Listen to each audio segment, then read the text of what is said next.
রবীন্দ্রনাথ লিখেছিলেন, হাওয়া লাগে গানের পালে, মাঝি আমার বসো হালে।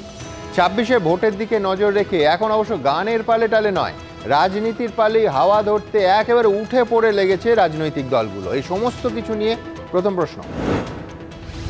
আগামী সপ্তাহে পরপর রাজ্যে আসছেন নরেন্দ্র মোদী, অমিত শাহ। জনসভা করবেন মোদী, দলীয় বৈঠক করবেন শাহ। অপারেশন সিঁদুরের পর জাতীয়তাবাদের হাওয়ায় পাল তুলেই কি ভোটের দামামা বাজাতে চাইছে বিজেপি? দ্বিতীয় প্রশ্ন। অপারেশন সিঁদুরের পর জাতীয়তাবাদের অস্ত্রে শান দিতে মরিয়া সব পক্ষই। সেনার শৌর্যকে সম্মান জানিয়ে মিছিল থেকে কাশ্মীরের সাংসদদের পাঠানো। 1 ইঞ্চি জমিও বিজেপিকে না ছাড়ার বার্তা তৃণমূলে। শেষমেশ ভোটের ডিভিডেন্ড যাবে কার ঘরে? তৃতীয় প্রশ্ন। রাহুল গান্ধীর সুরেই এবার সংসদের বিশেষ অধিবেশন ডাকার দাবি মমতা বন্দ্যোপাধ্যায়। মুর্শিদাবাদের হিন্দু বিরোধী দাঙ্গা নিয়ে আপনি কেন বিধানসভা বিশেষ অধিবেশন ডাকছেন না? পাল্টা শুভেন্দু অধিকারী। কেন্দ্র হোক বা রাজ্য, কোন সরকারই কি বিরোধীদের এই দাবিতে আদৌ সাড়া দেবে? চতুর্থ প্রশ্ন। 26-এর ভোটে জিতেও যেতে পারে তৃণমূল। সেটিংয়ের আশঙ্কা করে বিস্ফোরক পোস্ট বিজেপির প্রাক্তন রাজ্য সভাপতি তথাগত রায়। নাম না করে নিশানা সুকান্ত মজুমদারকেও। প্রচারে নাবার আগেই এই ঘরোয়া কোন্দলে কতটা অস্বস্তিতে রাজ্য বিজেপি? পঞ্চম প্রশ্ন। বাংলাদেশে ফের অভ্যন্তরীণ সংকট।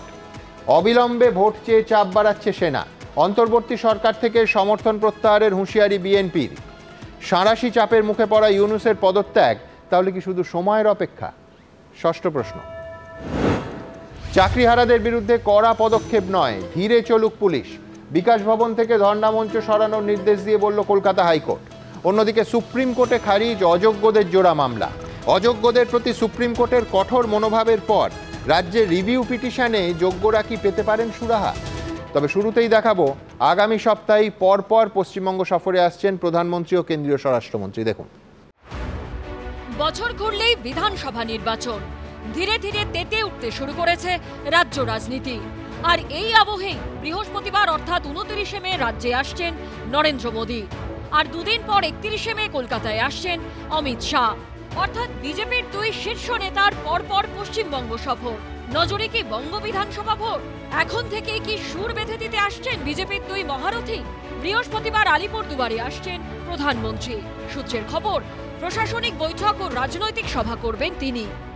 পারমিশন তো প্যারেড গ্রাউন্ডেই হয়েছে। হেলিপ্যাড করতে হবে, রাস্তা করতে হবে, কোথায় প্যান্ডেল হবে, কিভাবে করতে হবে, প্লাস পাবলিকগুলো আসবে কোন দিক দিয়ে আসবে। আবার কালকে এসপিজি কন্টিনিউ মিটিং হবে আমাদের মধ্যে, কোথায় কি আছে না আছে চলতে থাকবে। নরেন্দ্র মোদী আসার দুদিন বাদে অর্থাৎ 31শে মে কলকাতায় আসছেন অমিত শাহ। 1 জুন সকালে বাংলাদেশ সীমান্তে প্রশাসনিক কর্মসূচি রয়েছে তার। বিকেলে সায়েন্স সিটি অডিটোরিয়ামে পশ্চিমবঙ্গ বিজেপির মণ্ডল সভাপতিদের সঙ্গে বৈঠক করার কথা রয়েছে অমিত শাহর। বিধানসভা ভোটের আর 1 বছরও সময় নেই, তাই কেন্দ্রীয় নেতৃত্বের আনাগোনা এবার বাড়াতে চাইছে বঙ্গ বিজেপি। তারা অনুরোধ করেছেন কেন্দ্রীয় নেতৃত্বের কাছে প্রতি মাসে অন্তত 1 জন হেভিওয়েট যেন সভা করেন এই বঙ্গে। এখন ভোট এলেই এরা একটু বেশি আসেন, রাজনৈতিক পর্যটকের ভূমিকা নিয়ে নেন, আর ভোটের সময় এসে তারা ডেইলি প্যাসেঞ্জারি করেন, ডেইলি প্যাসেঞ্জারি। আমরা পরিষ্কার বলছি, এর আগেও তাদের নিয়মিত আসতে দেখেছি। পঞ্চায়েতেও বিজেপি হেরেছে, বিধানসভায় হেরেছে, লোকসভাতেও বিজেপি হেরেছে। তারা আসার পরেও এলে বাংলার অধিকারের টাকা দিতে আসবেন, খালি হাতে নাটক করতে আসবেন না। প্রধানমন্ত্রী আসছেন একটি সরকারি অনুষ্ঠানে, তার সঙ্গে একটি জনসভা করবেন। কেন্দ্রীয় স্বরাষ্ট্রমন্ত্রী প্রাথমিকভাবে আমাদের কাছে যেটুকু ইঙ্গিত রয়েছে, তিনি কোনো একটি সরকারি অনুষ্ঠানে আসতে পারেন। 2021 সালে পশ্চিমবঙ্গে 8 দফার ভোট শুরু হয়েছিল 27শে মার্চ, শেষ হয় 29শে এপ্রিল। ফল প্রকাশ হয়েছিল 2রা মে। এখানে এসে আলিপুরদুয়ারে বক্তৃতা করা হোক বা অমিত শাহ আসুক, এই সবটা হচ্ছে আসলে বিহারে উনি যেমন গেলেন, সর্বদলীয় বৈঠক করলেন না, সীমানায় গেলেন না, যারা পেহেলগাঁওতে নিহত হলো তাদের পরিবারের সঙ্গে দেখা করলেন না, তখন দাঁড়িয়ে এটা বোঝা যায় যে এটা হচ্ছে বাপ বেলানা ভैया भैया সবচেয়ে বড় এখন হচ্ছে ভোট। 26-এর ভোটের কথা মাথায় রেখে ইতিমধ্যেই জেলা সভাপতি পদে সাংগঠনিক রদবদল করেছে তৃণমূল। সূত্রের খবর, ব্লক স্তরেও রদবদল হতে পারে। ইতিমধ্যেই একাধিক জেলা সফরে গেছেন মমতা বন্দ্যোপাধ্যায়। শিবাশিস মৌলিক, আশাবুল হোসেন ও অরিন্দম সেনের রিপোর্ট, এবিপি আনন্দ। পেহেলগাঁওয়ের পর ভারত পাক সংঘর্ষ, জঙ্গি ঘাঁটি আক্রমণ থেকে ক্ষেপণাস্ত্র যুদ্ধ এবং অপারেশন সিঁদুর, গোটা দেশ জুড়েই জাতীয়তাবাদী আবেগের ঝড়। কিন্তু কথা হলো, সেই ঝড়ে রাজনীতির পাল কে বাঁধবে? সামনে বিহার ভোট, বছর গড়ালে এ রাজ্যে বিধানসভা নির্বাচন। অপারেশন সিঁদুরের আগে বিহারে জনসভার মঞ্চ থেকে প্রধানমন্ত্রী জঙ্গিদের কল্পনাতীত শাস্তি দেওয়ার শপথ নিয়েছিলেন। আর অপারেশন সিঁদুরের পর এবার এই মাসে সামনের বৃহস্পতিবার এ রাজ্যে উত্তরবঙ্গের আলিপুরদুয়ারে আসছেন প্রধানমন্ত্রী। কিন্তু রাজস্বীর কাছে প্রশ্ন অবশ্যই উল্টো দিক থেকে থাকবে, যে লড়াইটা তো করলো ভারতীয় সশস্ত্র বাহিনী, মারলেন সেনারা, মরলেন সেনারা, কিন্তু হিসেব চলছে যে এই জাতীয়তাবাদ থেকে ভোটের ডিভিডেন্ড কে তুলবে, আর সেটা করতে কোন দল কি করছে কেউ বাকি নেই। কিন্তু পরপর এই অনুষ্ঠানে আপনাদের দেখাবো। প্রধানমন্ত্রী বলেছিলেন যে নরেন্দ্র মোদীর মাথা ঠান্ডা কিন্তু রক্ত গরম। রাহুল গান্ধী প্রশ্ন করছেন, আপনার রক্ত কেন শুধু ক্যামেরার সামনে গরম হয়? আজকে আমার প্রথম বক্তা রাজস্বী লাহিড়ী। নমস্কার, শুভ সন্ধ্যা। ভোটের আমি, ভোটের তুমি, ভোট দিয়ে যায় চেনা, এটা হচ্ছে মানুষের পশ্চিমবঙ্গে স্পেসিফিক্যালি একটা বক্তব্য এবং ধারণা আমাদের হয়ে গেছে। ভারতবর্ষের প্রধানমন্ত্রী, পশ্চিমবঙ্গ ভারতবর্ষের একটি অংশ। গতকাল প্রধানমন্ত্রী রাজস্থানে ছিলেন, নামলেন নল এয়ারপোর্টে। যে নল এয়ারপোর্টের দাবি করেছিল পাকিস্তান সম্পূর্ণ ধ্বংস করে দিয়েছি, গুঁড়িয়ে দিয়েছি, শেষ করে দিয়েছি, অমুক করে দিয়েছি। রাজস্থানে কোনো ভোট আছে বলে আমার জানা নেই বিকানেরে, যেখানে গতকাল প্রধানমন্ত্রী নামলেন, নেমে তার বক্তব্য রাখলেন, বিভিন্ন কল্যাণ সরকারি প্রকল্পের উদ্বোধন করলেন। ঠিক সেই একই কারণেই উনি আগামী 29 তারিখে পশ্চিমবঙ্গে আসছেন বিভিন্ন প্রকল্পের উদ্বোধন করতে, বিভিন্ন কথা বলতে, এবং তার সঙ্গে সঙ্গে সিক্কিমের স্টেটহুড, যেটা 16 তারিখে হয়েছে, 50th অ্যানিভার্সারি, সিক্কিমের হিমালয়ান কিংডম ভারতবর্ষে বিলয় করে, তিনি সিক্কিমেও যাবেন। সেখানে সে একই সময় সিক্কিম তাকে আমন্ত্রণ জানিয়েছেন। আমি দুটো কথা বলবো। এক হচ্ছে পেহেলগাঁও কাণ্ডের পর প্রথম বার্তা, যার মধ্যে একটা অংশ আন্তর্জাতিক কমিউনিটিকে অ্যাড্রেস করে ইংরেজিতে বললেন প্রধানমন্ত্রী, সেটা হয়েছিল বিহারের নির্বাচনী জনসভা থেকে। এক, দুই হচ্ছে তুমি সরকারি প্রোগ্রামের লিস্টটা বললে, পাশাপাশি এটাও যে রাজ্য বিজেপির বিশেষ অনুরোধে শোনা যাচ্ছে তার পাশে খুব কাছে ওই আলিপুরদুয়ারে তিনি একটি জনসভাও করবেন। না, শোনা যাচ্ছে এমন কথা তো জগন্নাথদার প্রেস কনফারেন্স আমরা এক্ষুনি দেখলাম। এর সঙ্গে জনসভা কনফার্ম, জনসভা হচ্ছে, অবশ্যই জনসভা হবে, কিন্তু তার সাথে প্রধানমন্ত্রী যখন আসছেন, প্রধানমন্ত্রী আমার দলের নেতা, একটি সর্বভারতীয় রাজনৈতিক দল, এটি কোনো আঞ্চলিক রাজনৈতিক দল নয়, এটি ডিস্ট্রিক্ট রাজনৈতিক দল, 3টে রাজ্যে থাকা এবং সম্পূর্ণ শেষ হয়ে যাওয়া কোনো রাজনৈতিক দল নয়। তো প্রধানমন্ত্রী যেখানে যাবেন সেখানে আমি রাজনৈতিক দল হিসেবে আমার দল চাইবে, যখন আমার দলের নেতা সেখানে আসছেন, তাই রাজনৈতিক কর্মসূচি আলাদা। কিন্তু আমি বললাম সরকারি অনুষ্ঠানের পাশে প্যারালালি ইম্পর্টেন্ট ওই অনুষ্ঠানটিও। না, এখন অভিষেক বন্দ্যোপাধ্যায় গিয়েছেন জাপানে, বিদেশে তাকে পাঠানো হয়েছে সরকারি প্রতিনিধি করে। কমিউনিস্ট পার্টির জন ব্রিটাসও গিয়েছেন। তাহলে পরে কি এখন হনলুলুতে নির্বাচন লড়তে সিপিএম গিয়েছে বা তার প্রচার করতে গিয়েছে, বা অভিষেক বন্দ্যোপাধ্যায় জাপানে রাসবিহারী বসুর হয়ে কথা বলতে গেছেন, বা সেখানে জাপানে তৃণমূল কংগ্রেস, আন্তর্জাতিক তৃণমূল কংগ্রেস তার প্রতিনিধি দেবে, এমন তো কোনো ব্যাপার নেই। তো ভারতবর্ষের মধ্যে আমাদের অভ্যেস হচ্ছে একটা, ইন্দিরা গান্ধী যখন পশ্চিমবঙ্গে আসতেন, তার মানে কি ইন্দিরা গান্ধী শুধু রাজনৈতিক কারণে এসেছেন? রাজীব গান্ধী কি শুধু রাজনৈতিক কারণে এসেছেন? যখন রাজীব গান্ধী দূরদর্শন কেন্দ্র উদ্বোধন করতে এসেছেন 85 সালে গল্ফ গ্রিনে, তখন কি সেটা একই সঙ্গে একই গাড়িতে পাশাপাশি রাজীব গান্ধী এবং জ্যোতিবাবু গিয়েছেন? দার্জিলিংয়ে 80-র দশকে যখন জ্যোতিবাবু এবং রাজীব গান্ধী একসঙ্গে সভা করেছেন, সবকিছুই কি রাজনীতির সঙ্গে তুলনা করা তো আমার মনে হয় ঠিক উচিত হবে না। ঠিকই, কিন্তু আমি মনে করিয়ে দিই যে 26/11 মুম্বাই হামলার পর এইটা হচ্ছে বিজেপির ফাইট টেরার ভোট বিজেপি, একেবারে স্পষ্ট করে সমস্ত সংবাদপত্রে এটা বিজ্ঞাপন হয়েছিল। আরো বহু উদাহরণ দেওয়া যায়, 19-এর উদাহরণ, কিন্তু তোমায় বাড়তি সময় দিলাম, তুমি শেষ করার পর আমি দেব। তবে সুমনদা, যদি এটা তোমাদের একচেটিয়া নয়, এইভাবেই আমাদের দেশ চলেছে। যদি ভয় তার ভোটে ট্রান্সফার করার লড়াই একটা চলে, যদি ভয় কেউ পেয়ে থাকে, তাহলে পরে তার ভয় তার নিজস্ব ভয়। আমি আপন মনের মাধুরী মিশায়ে তোমারে করেছি রচনা, তো এর দায়ভার আমাদের নয়। তবে ये डर हम लोगों को अच्छा लगा, তুমি বলছো এতে বিরোধীরা ইনসিকিউর হয়ে পড়েছে, ये डर हम लोगों को अच्छा लगा, এটা আমি অবশ্যই বলবো। কারণ যে কাজ, যা আজকে পশ্চিমবঙ্গ যে পটভূমিকায়, যে রাজনৈতিক পটভূমিকা তৈরি হয়েছে, যেতে তাদেরকে হবেই, যেতে তাদেরকে হবে। এই ভয় যদি কারুর লেগে থাকে তাহলে পরে সেটা খুব ভালো কথা, কারণ পশ্চিমবঙ্গের মানুষ মুর্শিদাবাদ থেকে আরম্ভ করে প্রত্যেকটি জায়গা, পশ্চিমবঙ্গের চাকরি, পশ্চিমবঙ্গের পুলিশ প্রশাসনের কামড়ে দেওয়া, পুলিশের বেধড়ক মারধর, অ্যাডমিনিস্ট্রেশনের কি অবস্থা সেটা দেখে নিয়েছে এবং পশ্চিমবঙ্গ পরিবর্তন চাইছে। পশ্চিমবঙ্গ থেকে তাদেরকে যেতে হবে, এটা নিয়ে কোনো দ্বিমত নেই। রাজস্বীর বক্তব্য, এই ভয় পাচ্ছে পশ্চিমবঙ্গের শাসকরা। আমি মূল বিষয় একবার ফিরবো, সেটা হচ্ছে 2019-এ, এটা কিন্তু বিরোধী দলের অভিযোগ তো বটেই, কিন্তু সেই অভিযোগ শটান নির্বাচন কমিশন অবধি পৌঁছেছিল যে 2019-এর 9 এপ্রিল মহারাষ্ট্রের লাতুরের সভা থেকে প্রধানমন্ত্রী অভিযোগ ছিল যে সেনার নাম করে নেতা ভোট চেয়েছেন। একেবারে স্পষ্ট অভিযোগ। নির্বাচন দফতরের সঙ্গে সঙ্গে কংগ্রেস ছুটে যায়। কি কোন বক্তব্যের প্রেক্ষিতে দেখাবো। मैं जरा कहना चाहता हूं मेरे फर्स्ट टाइम वोटरों को, क्या आपका पहला वोट पाकिस्तान के बालाकोट में एयर स्ट्राइक करने वाले वीर जवानों के नाम समर्पित हो सकता है क्या? প্রধানমন্ত্রী বলেছিলেন বাংলা করলে এইরকম দাঁড়ায়, যারা প্রথমবার ভোট দেবেন আমি তাদের বলতে চাই আপনাদের প্রথম ভোট কি পাকিস্তানে বালাকোটে এয়ার স্ট্রাইক করেছেন যে বীর জওয়ানরা, তাদের নামে উৎসর্গ হতে পারে।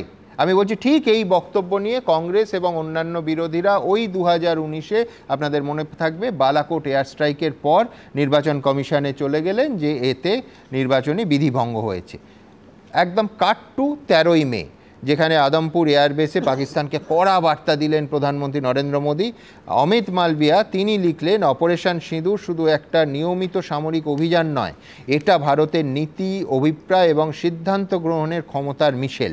এটাই মোদী মতবাদের কার্যক্ষমতা। এটা নিয়েও কংগ্রেসের নানা অভিযোগ আছে, আমি আসবো কংগ্রেস প্রতিনিধির কাছে, কিন্তু উল্টো দিক থেকে। তার আগে আপনাদের দেখাবো যে অপারেশন সিঁদুরের সাফল্য। বিরোধীরা এখন থেকে এই দাবি, এই প্রতিবাদ করতে শুরু করেছে, সরাসরি বিজেপি রাজনৈতিক কাজে এই সেনার সাফল্যকে ব্যবহার করছে। পরের প্রতিবেদন। मोदी का लहू गर्म होता है और अब तो मोदी की नसों में लहू नहीं, गरम सिंदूर बह रहा है। ভারতীয় সেনাবাহিনীর অপারেশন সিঁদুরে দিশেহারা হয়ে গেছে পাকিস্তান। কিন্তু প্রশ্ন হলো, সেনাবাহিনীর কৃতিত্ব নিয়ে কি ফের রাজনীতি শুরু হয়েছে? ভোট বাক্সে ফায়দা তুলতে কি সেনা, বায়ুসেনা, নৌসেনার শৌর্য পরাক্রমকে কাজে লাগানো হবে? पाकिस्तान आतंक फैलाता था, निर्दोष लोगों की हत्याएं करता था, भारत में डर का माहौल बनाता था, लेकिन पाकिस्तान एक बात भूल गया, अब मां भारती का सेवक मोदी यहां सीना तान कर खड़ा है।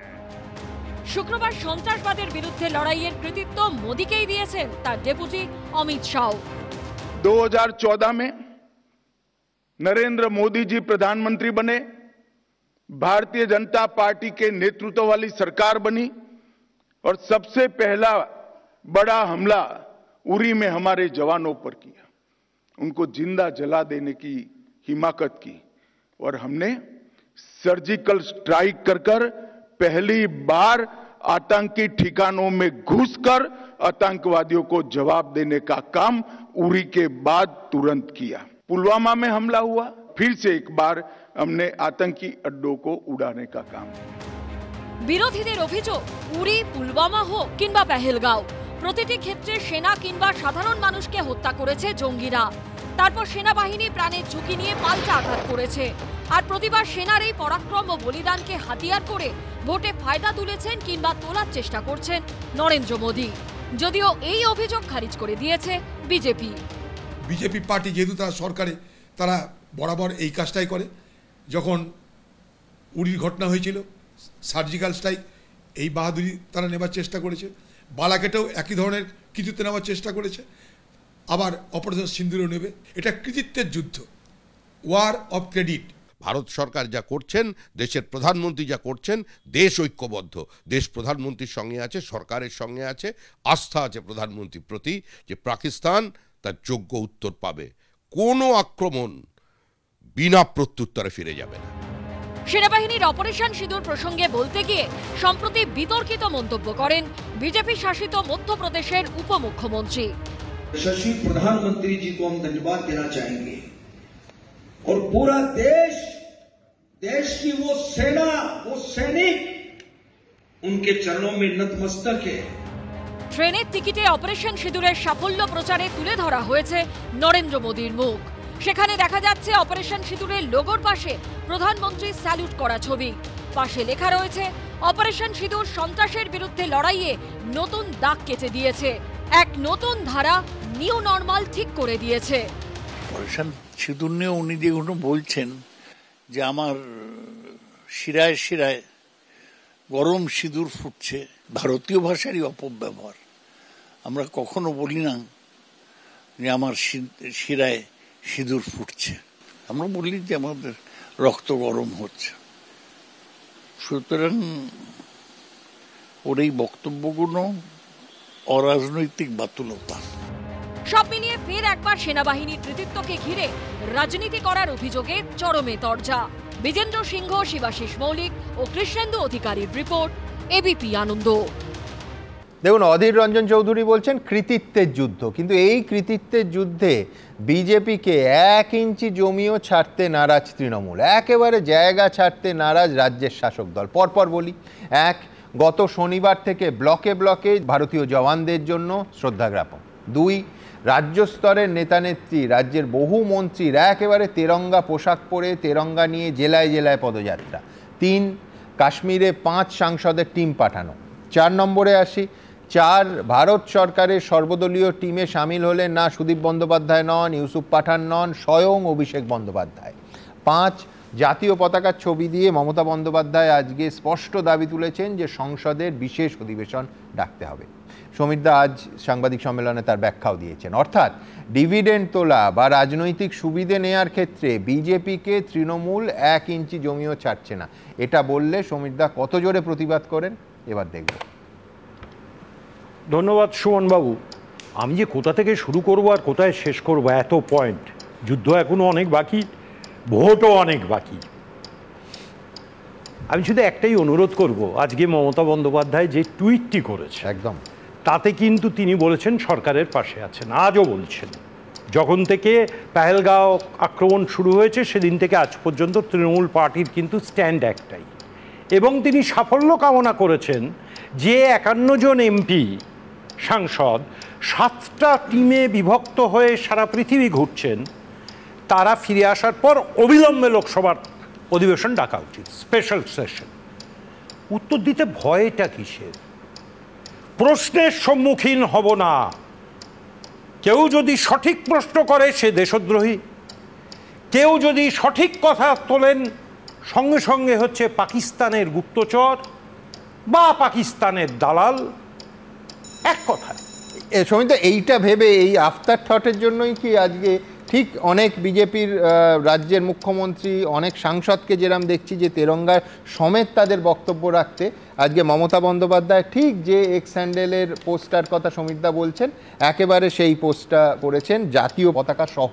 আমি বলছি এটা কি ডিসক্লেমার যে বিজেপি এরকম বললে হবে না, তার কারণ একদম জাতীয় পতাকা সহ মমতা বন্দ্যোপাধ্যায় তার বক্তব্য রেখেছেন। ন্যাশনাল ফ্ল্যাগ তো থাকতেই পারে।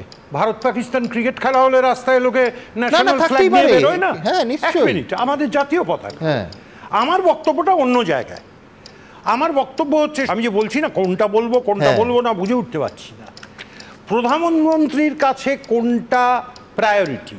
নাম্বার 1, বিহারের নির্বাচন নীতিশ কুমারকে সঙ্গে নিয়ে, যেদিন পাহেলগামের ঘটনাটা ঘটে 22 তারিখ গত মাসের, উনি সেদিন সৌদি আরবে সমস্ত সফর কাটছাট করে 23 তারিখ ভোর রাতে ভারতবর্ষে ফিরে এলেন।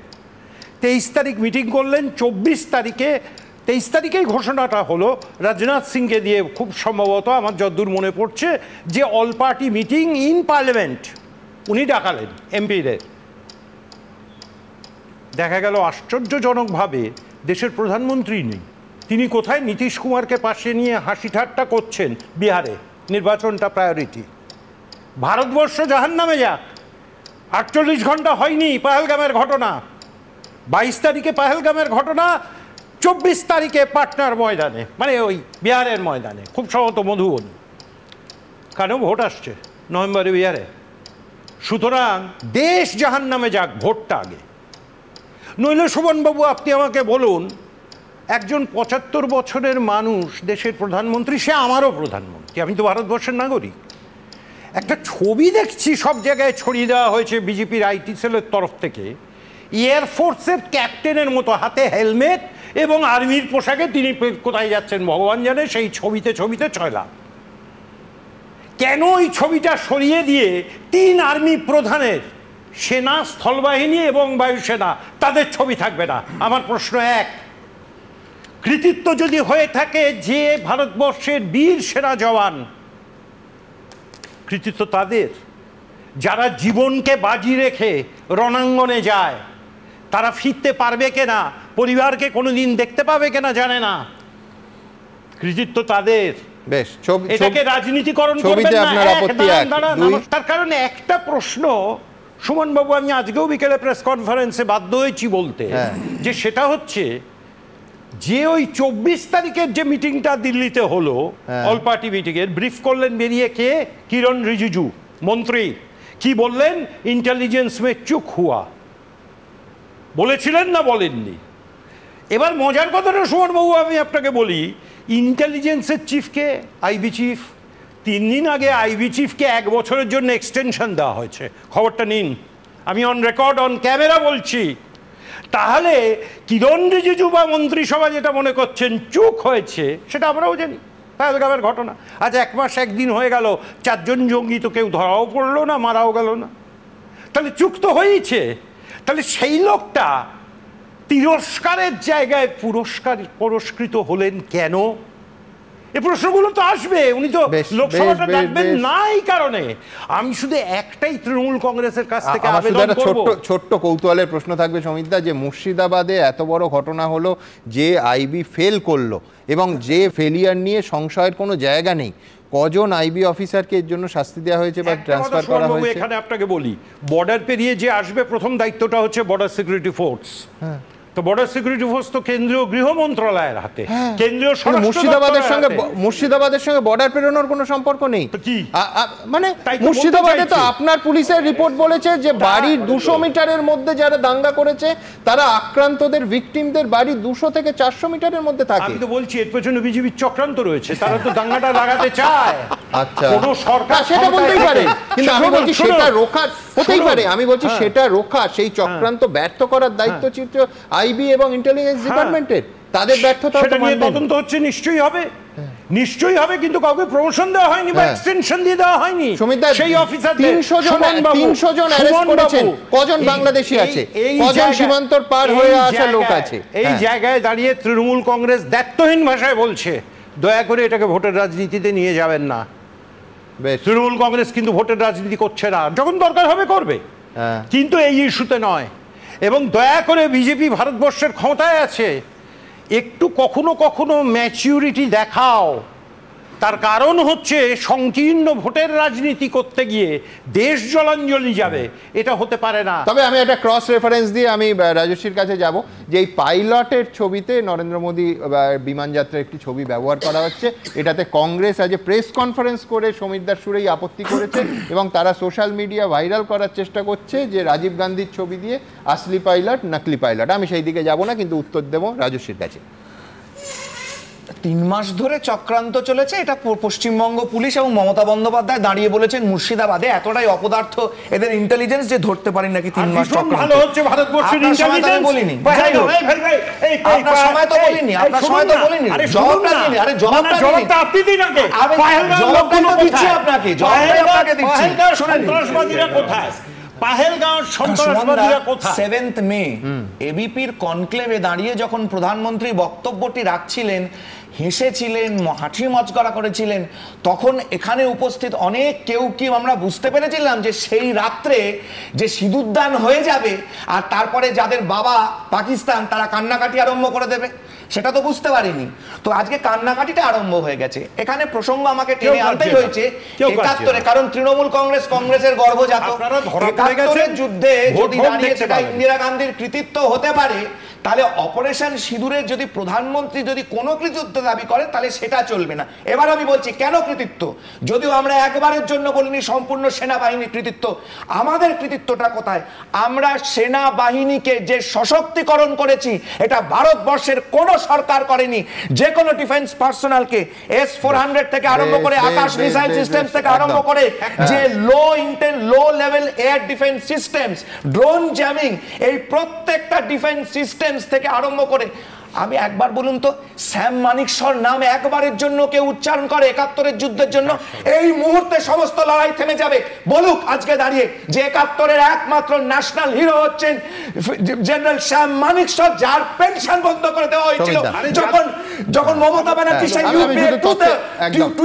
তথ্যের খাতিরে দেখুন ৭১ সালে তো আমার জন্ম হয়নি, আমি কি হয়েছে ব্যক্তিগত অভিজ্ঞতা থেকে বলতে পারবো না, কিন্তু ইতিহাসে দেখতে পাই যে শ্যাম মানিকশকে ইন্দিরা গান্ধী যুদ্ধ থামা মাত্র চিঠি লিখছেন যে আপনার এবং আপনার সেনাবাহিনীর জন্য এই জয় আপনাদের কুর্নিশ, এটা চিঠিতে। আমি আবার বলছি পরবর্তী ভোটে কতটা ব্যবহৃত হয়েছিল ব্যক্তিগত অভিজ্ঞতা থেকে এটা আমি বলতে পারবো না। আমি আপনাকে উত্তর দিয়ে দিচ্ছি। ফিল্ড মার্শালটা ঘোষণা করেছিলেন সেটা বলুন। ভারতবর্ষের আর্মিতে প্রথম ফিল্ড মার্শাল শ্যাম মানেকশ। তো জানে না কি বলবো, বলে দেবে আমি জন্মাইনি। আচ্ছা দাঁড়ান আরেকটা শেষ ঘোষণা করেছে ফিল্ড মার্শাল যুদ্ধের সময় ঘোষণা হয়, ফিল্ড মার্শাল ঘোষণা হয়েছে। আরে বাবা থামুন না, নতুন কি আছে? আর আপনি ম্যাচিওরের কথা বলছেন, আপনাদের মত ম্যাচিওর চোরদের সাথে আপনাদের কোনো কথা নেই। আপনারা ম্যাচিওর তথ্যের জন্য আমি আসবো, সমিত দার কাছে আসবো তথ্যের জন্য। হ্যাঁ বলুন, সিজ ফায়ারটা কার কথায় হলো এই উত্তরটা দিন এবং কেন হলো? হয়তো যখন পাকিস্তান জিতে নিয়েছি আমরা ফোন করেছিল, এই সুযোগ আর পাওয়া যাবে না। ফোন করেছিল ওরকম ভাবে মারবেন না, ওরকম ভাবে মারবেন না। আমাদের মুর্শিদাবাদে খুব কষ্ট হচ্ছে, আমাদের গোলাম চলে যাচ্ছে, মমতা ব্যানার্জি কথা হয়েছে তো সেই জন্য আপনাদের দুঃখে বুক ফেটে যাচ্ছে, এটা বুঝতে পারছি আপনাদের। সিজফায়ারটা কার জন্য করেছেন এবং তাতে তো আর্মি অসন্তুষ্ট।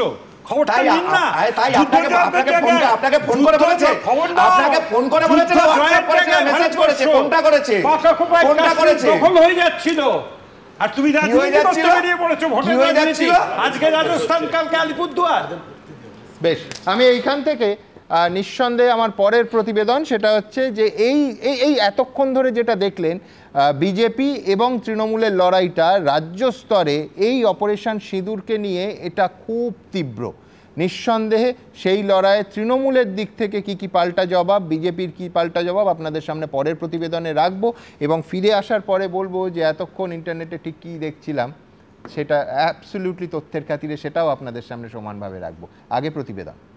जो सिंदूर मिटाने निकले थे उन्हें मिट्टी में मिलाया है।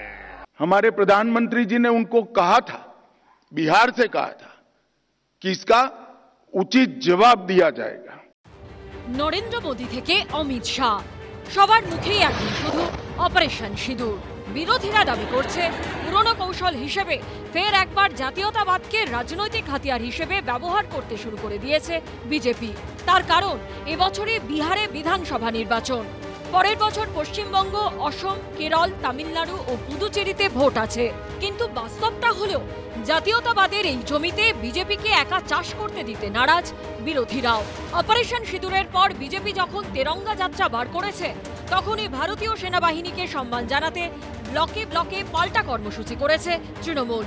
পেহেলগাঁও কাণ্ডে নিহতদের পরিবারের কাছে ছুটে গেছে বিজেপি তৃণমূল দু দলের নেতারাই।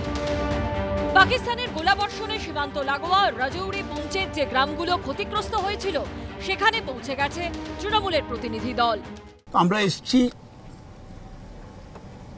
গভীর মনের ব্যথা নিয়ে, দুঃখ নিয়ে, আর সেই পরিবারগুলির পাশে আমরা দাঁড়াতে এসেছি যারা অনেক কিছু হারিয়ে দিয়েছে। অপারেশন সিঁদুরের পর মোদী সরকার যে সর্বদলীয় প্রতিনিধি দল বিদেশে পাঠিয়েছে, অভিষেক বন্দ্যোপাধ্যায় তাতে অংশ নিয়েছেন। শুক্রবার যৌথ অধিবেশনের দাবি জানিয়ে মমতা বন্দ্যোপাধ্যায় সোশ্যাল মিডিয়ায় যে পোস্ট করেছেন তাতে জলজল করছে ভারতের জাতীয় পতাকার ছবি। উরির সার্জিক্যাল স্ট্রাইকের সময় প্রশ্ন তুলেছেন, বালাকোটের তিনি প্রমাণ চেয়েছিলেন এবং পাকিস্তানের উপর পাকিস্তানের 9টি জঙ্গি ঘাঁটি ভেঙে দেওয়া এবং 11টি বায়ুসেনা ঘাঁটিতে আঘাত আনার পরেতেও তিনি একবার একটি জয় হিন্দ আর জয় ভারত ছাড়া সেনাদের অবধি প্রশংসা করেননি। আমরা মমতা বন্দ্যোপাধ্যায়ের কাছে জানতে চাই, মমতা বন্দ্যোপাধ্যায়ের কাছে প্রশ্ন করতে চাই, অপারেশন সিন্দুরকে আপনি সমর্থন করেন কিনা? বাহিনী তার যে সাফল্য তাকে নিজেদের ব্যক্তিগত সাফল্যের প্রচার হিসেবে ব্যবহার করতে যেভাবে চাইছেন মোদিজি, সেটা বেঠিক। সেই সাফল্যকে আমাদের সাফল্য বলে প্রচার করার মনোভাবে এই সাংসদদের বা বিধায়কদের একটা দল পাঠিয়ে দিলেন কাশ্মীরে তৃণমূল মমতা ব্যানার্জি, যেভাবে সেনাবাহিনীর সাফল্য না আমাদের সাফল্য রাজনৈতিক মনোভাবে ব্যবহার করার এই প্রচেষ্টাটা, এটা মানুষ ভালোভাবে নেয় না, মানুষ সব বোঝে। কংগ্রেসও জাতীয়তাবাদকে হাতিয়ার করে নেমে পড়েছে রাস্তায়। অপারেশন সিঁদুর কেন তড়িঘড়ি বন্ধ হলো, মোদী সরকারের কাছে তার উত্তর চেয়ে পথে নেমেছে কংগ্রেস। রাহুল গান্ধী আগেই শ্রীনগর গেছিলেন, শনিবার পুঞ্চে যাচ্ছেন তিনি। এর আগে 30 এপ্রিল পেহেলগাঁওতে জঙ্গিদের গুলিতে নিহত শুভম দ্বিবেদীর বাড়িতে পৌঁছে গেছিলেন রাহুল গান্ধী। 30 মে সেই শুভম দ্বিবেদীর বাড়িতেই যেতে পারেন নরেন্দ্র মোদী। সৌমিত্র রায়, শিবাশিস মৌলিক ও উজ্জ্বল মুখোপাধ্যায়ের রিপোর্ট, এবিপি আনন্দ। দেখুন, আজকেই রাজস্বীর দল বিজেপি একেবারে প্রেস কনফারেন্স করে প্রশ্ন তুলেছে, রোজই তুলছে, যে রাহুল গান্ধী এলওপি ভারতবর্ষে নাকি নিশানি পাকিস্তান। কেন? কারণ রাহুল গান্ধীর এক্স স্যান্ডেল, তার এক্সপোস্ট নাকি নিঃসন্দেহে বিজেপির বক্তব্য পাকিস্তানে বেশি জনপ্রিয় হচ্ছে। তার কারণ রাহুল গান্ধী প্রশ্ন তুলছেন। আমি সুমন রায়চৌধুরী, আমার পরের বক্তা কংগ্রেসের মুখপাত্রের কাছে ঠিক উল্টো দিক থেকে আসব, যে প্রশ্ন তোলা মানে আমি বলছি বালাকোট, মনে করুন বালাকোটের পর, বালাকোট এয়ার স্ট্রাইকের পর কংগ্রেস স্পেসিফিক্যালি প্রশ্ন তুলেছিল, রাহুল গান্ধীই তুলেছিলেন, তথ্য কোথায়, ছবি কোথায়, প্রমাণ কোথায়? কিন্তু তারপর 2019 সালের ভোটে দেখা গেল যে সম্পূর্ণ ডিভিডেন্ডটা রাজনৈতিকভাবে যদি ট্রান্সফার করার কাজ হয় তাতে বিজেপি সফল। তার কারণ 303টে আসন শুধু বিজেপি একাই পেয়েছিল, কংগ্রেস মাত্র 52টা আসন। আমি বলছি তার পুনরাবৃত্তি হবে না তো? এই প্রশ্ন তোলার জন্য আবার খুব গোদা বাংলা ভাষায় বলতে গেলে এই জাতীয়তাবাদী আবেগের ক্ষীরটা শেষ পর্যন্ত বিজেপি ঘরে তুলে নিয়ে যাবে না তো? দেখবো সুমন রায়চৌধুরী কি বলেন। শুভ সন্ধ্যা সকলকে। দেখুন, ভোট পেলে যেরকম অপরাধ মাফ হয় না, তেমনি প্রশ্ন তোলার পরেও কেউ যদি ভোটে যেতে সে ওই অপরাধটা করেনি সেটা কখনো প্রমাণিত হয় না। যাকে মাননীয় রাহুল গান্ধী বলেছেন, ক্যামেরার সামনে এলে নরেন্দ্র মোদীর রক্ত গরম হয়ে যায়। আজকে আমাদের প্যানেলে ক্যামেরার সামনে বিজেপির প্রতিনিধির রক্ত গরম হতে দেখলাম, কারণ আমরা প্রশ্ন করি। ভোট পাওয়াটা বড় কথা না, আমাদের কাছে গণতন্ত্র, দেশের সার্বভৌমত্ব মানুষের জন্যে, ভোটে জেতার জন্যে নয়। আমরা তো সম্পূর্ণ শেষ হয়ে যাওয়া মাত্র 3টে রাজ্যে আমরা জীবিত রয়েছি জাতীয় কংগ্রেস, কিন্তু আমরা পাকিস্তানকে 2 টুকরো করেছিলাম এবং 2 টুকরো করার পরও ইন্দিরা গান্ধীর হাতে স্টেন গান দিয়ে আমাদের ছবি লাগাতে হয়নি ভারতবর্ষে, আমাদের বলতে হয়নি ইন্দিরা গান্ধীকে নমন, কারণ আমরা পাকিস্তানকে 2 টুকরো করতে পেরেছি। কিন্তু নরেন্দ্র মোদীকে ভারতীয় জনতা পার্টি সম্মান জানাচ্ছেন, সেনাবাহিনীকে নয়।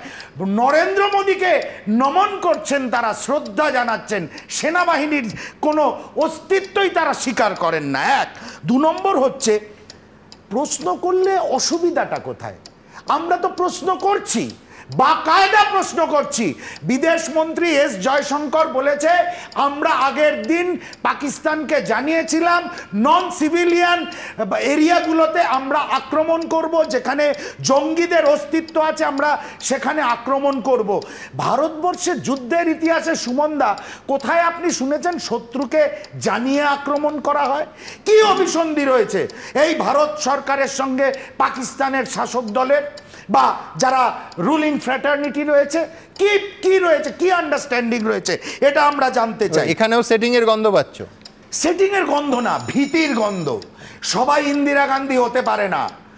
বিশ্ব জনমত ইন্দিরা গান্ধী গড়ে তুলেছিল। পাকিস্তানকে 2 টুকরো করার আগে এখানে বিদগ্ধ মানুষেরা রয়েছে।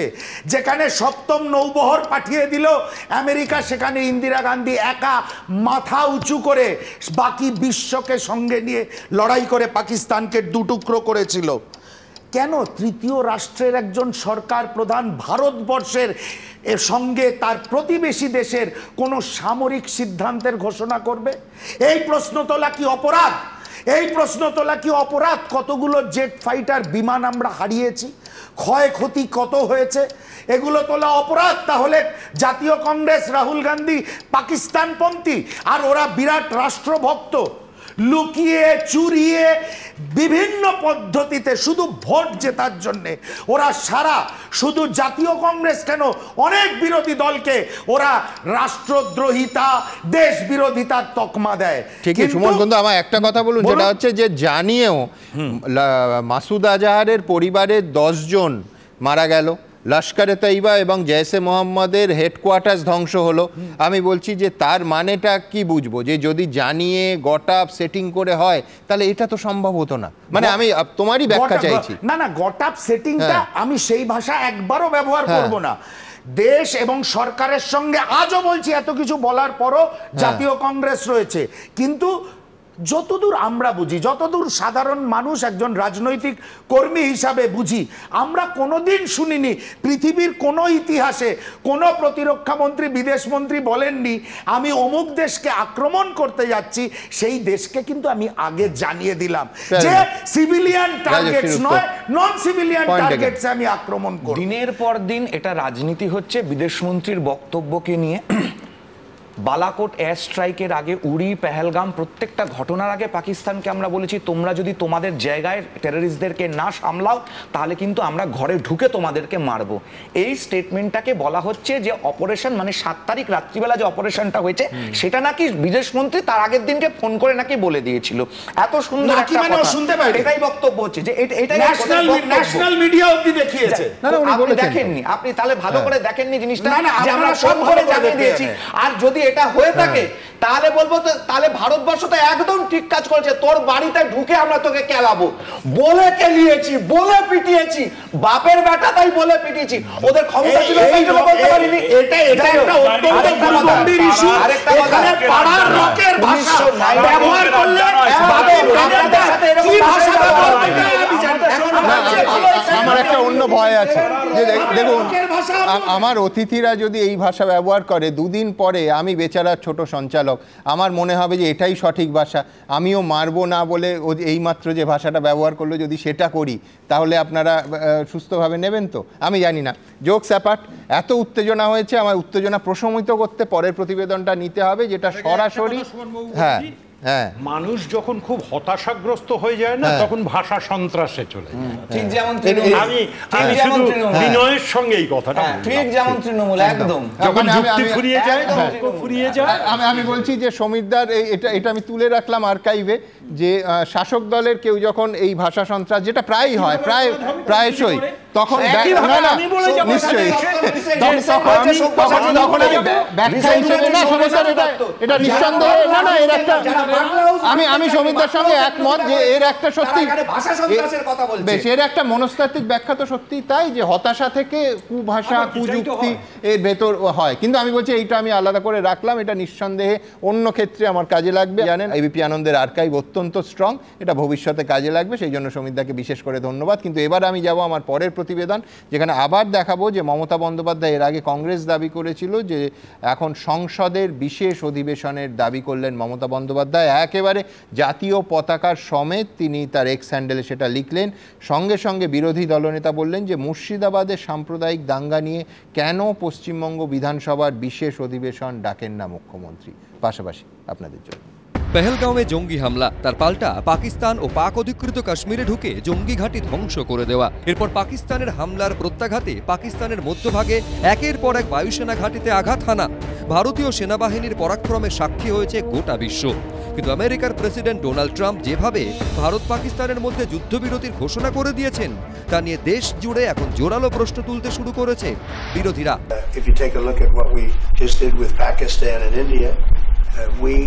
settle that whole. এই আবহে ইতিমধ্যেই সংসদের বিশেষ অধিবেশন ডাকার জন্য দুবার নরেন্দ্র মোদীকে চিঠি দিয়েছেন রাহুল গান্ধী। একই দাবিতে চিঠি দিয়েছেন কংগ্রেস সভাপতি মল্লিকার্জুন খার্গেও। আর এবার সংসদে বিশেষ অধিবেশন ডাকার দাবি জানালেন মমতা বন্দ্যোপাধ্যায়ও। শুক্রবার এক্স হ্যান্ডেলে তিনি লেখেন, জাতীয় স্বার্থ ও সার্বভৌমত্ব রক্ষায় কেন্দ্রীয় সরকারের সব সিদ্ধান্তের পাশে সর্বভারতীয় তৃণমূল কংগ্রেস যে দৃঢ়ভাবে আছে সেটা আমি বারবারই বলেছি। তারপরই তিনি বলেছেন, প্রতিনিধি দলগুলি নিরাপদে দেশে ফেরার পর সংসদের বিশেষ অধিবেশন ডাকার জন্য আমি কেন্দ্রীয় সরকারের কাছে অনুরোধ করছি। 7টি টিম তাদের সফর শেষ করে দেশে ফেরার পরেই অবিলম্বে সংসদের অধিবেশন, বিশেষ অধিবেশন ডাকতে হবে এবং গোটা ঘটনাটা কি কি ঘটেছিল এবং এই যে 7টা টিম ভ্রমণ করছেন সারা পৃথিবীতে তাদের রিপোর্টটাও সংসদে খোলাখুলি আলোচনা করার জন্য প্রধানমন্ত্রীর উপস্থিতিতে তিনি আহ্বান জানিয়েছেন। পাল্টা পোস্ট করে শুভেন্দু অধিকারী প্রশ্ন করেছেন, মুর্শিদাবাদে হিন্দু বিরোধী হিংসা নিয়ে আলোচনা করতে আপনি কেন পশ্চিমবঙ্গ বিধানসভার বিশেষ অধিবেশন ডাকেন না? বিরোধী দল নেতা যে কথা বলেছেন, আমি বলছি না সেই ঘটনা, সেই মুর্শিদাবাদের, তার সঙ্গে তুলনা করে যেখানে দেশ সঙ্গবদ্ধ সেই মুর্শিদাবাদের ঘটনার টেনে এনে বলছেন এখানকার বিধানসভার অধিবেশন ডাকতে হবে, করে নিন্দা করছেন এখানকার সরকারকে। এর থেকে নিম্নমানের কুরুচিপূর্ণ রাজনীতি আর হতে পারে? ডোনাল্ড ট্রাম্প যেখানে বারবার দাবি করেছেন আমেরিকায় ভারত পাকিস্তানের সংঘর্ষ বিরতি থামিয়েছে, সেখানে নরেন্দ্র মোদী এ নিয়ে চুপ করে আছেন কেন? কেন তিনি বলছেন না ট্রাম্প ঠিক বলছেন না ভুল? এই প্রশ্ন বারবার তুলেছে বিরোধীরা। তাই তারা চাইছে সংসদের বিশেষ অধিবেশন ডাকা হোক। সোশ্যাল মিডিয়ায় রাহুল গান্ধী লিখেছেন, মোদীজি ফাঁকা ভাষণ দেওয়া বন্ধ করুন, শুধু এটুকু বলুন, ট্রাম্পের সামনে নত হয়ে কেন আপনি ভারতের স্বার্থ বলে দিলেন? আপনি ভারতের সম্মানের সঙ্গে সমঝোতা করে নিয়েছেন। দেখুন, কংগ্রেস আর তৃণমূলের ডিএনএ এক। তৃণমূল যতই রণহুঙ্কার দিক না কেন, তৃণমূল এখনো নামের পাশ থেকে কংগ্রেস শব্দটাকে সরিয়ে দিতে পারেনি। ওরা ভাষায় এক, ভালোবাসায় এক, সেজন্য ওরা একই সঙ্গে কাজ করে বেড়াবে। সংসদের বিশেষ অধিবেশন ডাকার দাবি জানিয়ে পোস্টের শেষে মমতা বন্দ্যোপাধ্যায় লিখেছেন, আমি বিশ্বাস করি সাম্প্রতিক সংঘাত এবং সর্বশেষ পরিস্থিতি সম্পর্কে জানার অধিকার অন্য কারুর আগে সর্বাগ্রে রয়েছে এই দেশের জনগণের। সেখানে অত্যন্ত তাৎপর্যপূর্ণভাবে সবার আগে শব্দটি বড় হরফে লেখা রয়েছে। আশাবুল হোসেন, বিজেন্দ্র সিংহ, কৃষ্ণেন্দু অধিকারী, এবিপি আনন্দ। দেখুন, একটা জিনিস পরিষ্কার, রথী মহারথীরা এই ভারত পাক সংঘর্ষ নিয়ে ময়দানে নেমে পড়েছেন। বিজেপি করছে তিরঙ্গা যাত্রা, কংগ্রেস করছে জয় হিন্দ যাত্রা, তৃণমূল এখনও ওই রকম আমব্রেলা নেম কিছু দেয়নি, কিন্তু সেনাকে শ্রদ্ধা জানিয়ে মিছিল প্রচুর হয়েছে, জেলায় জেলায় এমনকি ব্লকে ব্লকে হয়েছে, অনেকে লোকালি নাম দিয়েছেন সংহতি যাত্রা। কিন্তু আমার পরের বক্তা সায়নদীপ মিত্রের কাছে আমার স্পষ্ট প্রশ্ন থাকবে যে বামপন্থীরা কোথায়? অনেকে একটা টার্ম ব্যবহার করছেন, প্রতিযোগিতামূলক জাতীয়তাবাদ, কম্পিটিটিভ ন্যাশনালিজম, তাতে বামপন্থীরা কোথায়? সায়নদীপ। দেশ আর দেশের মানুষের মধ্যেই বামপন্থীরা আছে সুমনদা। আইআরই বলে একটা সিনেমার একটা সংলাপের কথা মনে পড়ে যাচ্ছে। কাশ্মীরে মিশন শেষ করে একজন মেজর, জয় বক্সি নাম, তিনি ফিরছেন এবং তিনি তার রিপোর্টিং অফিসার অভয় সিং, মনোজ বাজপেয়ী ওটায় অভিনয় করেছিল, তাকে জিজ্ঞেস করছে চারিদিকে এত শিক্ষিত মানুষ, তারা একসাথে কাশ্মীর সমস্যা মেটাতে পারছে না কেন?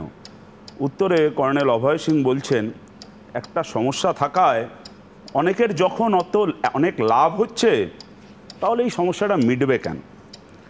গত এক বছরে, শুধু এক বছরে জম্মু কাশ্মীরে সন্ত্রাসবাদী হামলায় ৩৫ জন জওয়ান নিহত হয়েছেন, ৫৩ জন আহত হয়েছে। এক বছরেই ৬২ জন সাধারণ নাগরিক নিহত হয়েছে, শতাধিক আহত হয়েছে। এর মধ্যেই ওই ২৬ জন নিরীহ পর্যটক রয়েছেন যাদেরকে ধর্মীয় পরিচয় দেখে খুন করা হচ্ছে। মানুষ খুন হচ্ছেন, সেনাবাহিনীর ঝন্টু আলী শেখ, ল্যান্স নায়েক, দীনেশ কুমার, তারা শহীদ হচ্ছেন। ঝন্টু আলী শেখের বাড়িতে বিজেপির নেতারা যাওয়ার সময় পাননি। সেনাবাহিনী সন্ত্রাসবাদকে ভাঙার বীরত্বপূর্ণ সংগ্রাম করছেন, আর তখনই সেই সেনাবাহিনীর অভিযানকে বিজ্ঞাপনী প্রচারের ঢঙে আমাদের দেশের প্রধানমন্ত্রী নরেন্দ্র মোদী ব্যবহার করছেন। অতীতে কোনোদিন কেউ দেখেনি যে সেনাবাহিনীকে এরকমভাবে রাজনৈতিক প্রচারে ব্যবহৃত করার জন্য। রেলের টিকিটে নরেন্দ্র মোদীর ছবি দিয়ে অপারেশন সিঁদুরের ব্র্যান্ডিং করা হচ্ছে। নরেন্দ্র মোদী বলছেন যে তার শরীরে রক্ত নয়, সিঁদুর বইছে।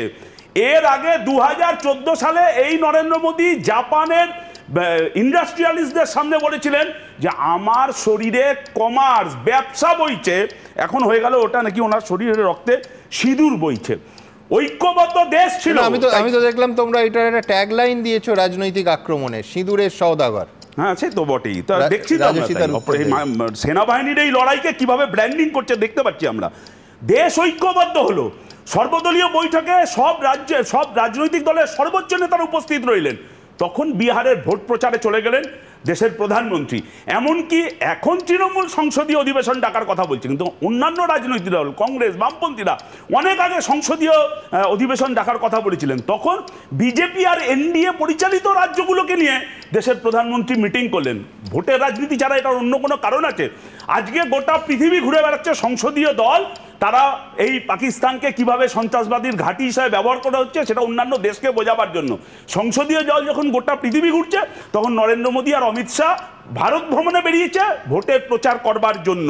আমি বলছি যে বিজেপি আরএসএস এটাকে অনেকদিন আগে থেকেই ব্যবহার করেছে যে কিভাবে এই পেহেলগাঁওয়ের ঘটনাকে নিয়ে সাম্প্রদায়িক মেরুকরণ করা যায়। তাই যখন নৌসেনার শহীদ নৌসেনার স্ত্রী ঐক্যবদ্ধ ভারতের কথা বলছে, বিদেশ সচিব ঐক্যবদ্ধ ভারতের কথা বলছে, এমনকি মহিলা অফিসার দুজন তারা ঐক্যবদ্ধ ভারতের কথা বলছে, তখন এখানে সাম্প্রদায়িক বিভাজন করা হচ্ছে। আমার শেষ পয়েন্ট যেটা হলো যে এখন তৃণমূল নাকি ধোয়া তুলসী পাতা, উগ্র জাতীয়তাবাদকে নাকি কোনোদিন ব্যবহার করেননি।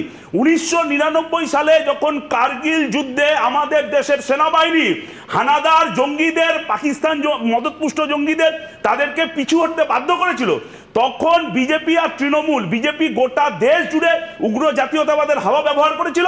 আর সেই উগ্র জাতীয়তাবাদের হাওয়ায় পশ্চিমবাংলায় তৃণমূল 8টা সিটে জিতেছিল, একটা সিটে জেতার কথা নয়। যদিও 8-এ গিয়ে থেমে থাকতে পেরেছিল, কারণ তখন পশ্চিমবাংলায় বামফ্রন্ট সরকার ছিল, মানুষের রুটি রুজি জীবন জীবিকার ইস্যু দিয়েই রাজনীতি নিয়ন্ত্রণ হতো। আর তৃণমূল বিজেপি এই যুদ্ধের আবহে রাজস্বী খেয়াল করেছে কিনা জানি না, ওর একটা অংশে রাজস্বীর সায়নদেবের বক্তব্যের একটা অংশে কিন্তু খুশি হওয়ার কথা, কিন্তু খুশি তো হয়নি মুখ দেখে যা মনে হয়। ভারতবর্ষের প্রধানমন্ত্রী আইকে গুজরাল, তার হোম মিনিস্টার কমিউনিস্ট পার্টির ইন্দ্রজিৎ গুপ্ত। সালটা নিশ্চয়ই লোককে বলে দিতে হবেন না। ভারতবর্ষের যত অ্যাসেটস অ্যাক্টিভিটিস পাকিস্তানে ছিল সেটা সেই সরকার, সেই হোম মিনিস্ট্রি উইথড্র করে নিল, নাম ঠিকানা পাকিস্তানের হাতে দিয়ে দেওয়া হলো। ভারতবর্ষের পরবর্তীকালে হামিদ আনসারি উপরাষ্ট্রপতি, ইরানের অ্যাম্বাসাডার, সমস্ত অ্যাসেটসদের নাম ঠিকানা ইরানের হাতে তুলে দেওয়া হলো, বেছে বেছে হত্যা করা হলো, সমস্ত অ্যাক্টিভিটিস বন্ধ হয়ে গেল। ভারতবর্ষকে এই জায়গায় নিয়ে যাওয়া বামফ্রন্ট, পাকিস্তান মানতে হবে তবে ভারত স্বাধীন হবে বলা।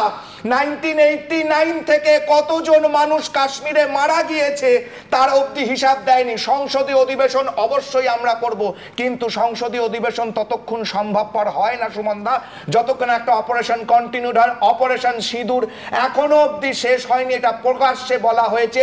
অপারেশনের মাঝে কারা, যারা অপারেশনের ডিটেলস জানতে চাইছে, কাদের সাহায্য করার জন্য পাকিস্তানের চ্যানেলে আমরা দেখেছি প্রকাশ্যে গণ্যমান্য ব্যক্তিত্বরা বলছে।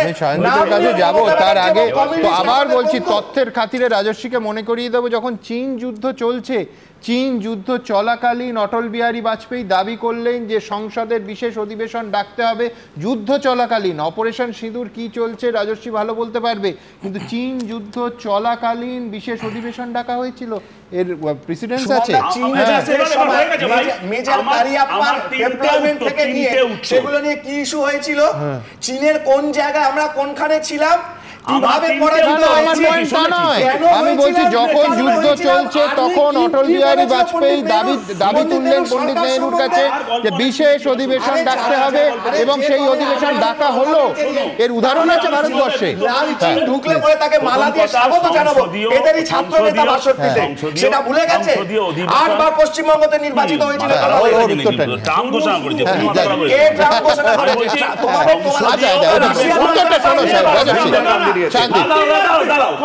বিজেপি উত্তর দিলে কিন্তু বাচ্চাদের মতো। কারণ ডোনাল্ড ট্রাম্প কি করে আগে সিজফায়ার ঘোষণা করে এবং মার্কিন বিদেশ সচিব কি করে বলে যে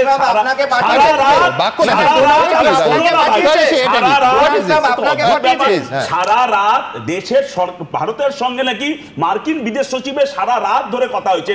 কি কথা হলো, দেশের মানুষ জানবার কোনো অধিকার নেই, 1 নম্বর। দ্বিতীয় কথা হলো যে আজকে এত বড় কথা কথা বলছে 1999 শোনো ভাই, কথাগুলো উত্তর শোনো না।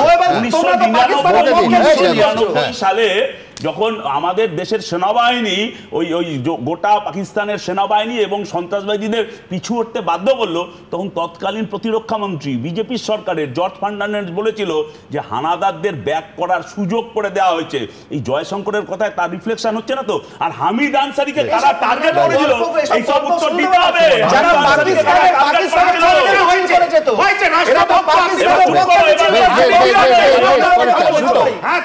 আমি একটাই কথা বলছি, এখানেও আজকের প্যানেলে বসেও বিজেপির প্রতিনিধি একটু আগে বললেন কারা পাকিস্তান পন্থী আইডেন্টিফাই করুন, মানে ভারতীয় জনতা পার্টি ছাড়া সবাই রাষ্ট্রের শত্রু। এক আর দ্বিতীয় কথা রাজর্ষিকে মনে করিয়ে দিই, অ্যাড্রেস টু দ্য নেশন প্রধানমন্ত্রী লাস্টে বলেছিলেন, যেটা নিয়ে আমরা এক্স হ্যান্ডেলে প্রতিবাদ করেছি, যুদ্ধবিরতি নিয়ে প্রধানমন্ত্রী বলেছেন পাকিস্তান কথা দিয়েছেন বলে আমরা সিজফায়ারে রাজি হয়েছি। এত বড় দক্ষিণ পূর্ব এশিয়ার সবচেয়ে বড় রাষ্ট্র ভারতবর্ষের প্রধানমন্ত্রী আজকাল পাকিস্তানের কথার উপরে ভরসা করে যুদ্ধবিরতি রাজি হচ্ছে।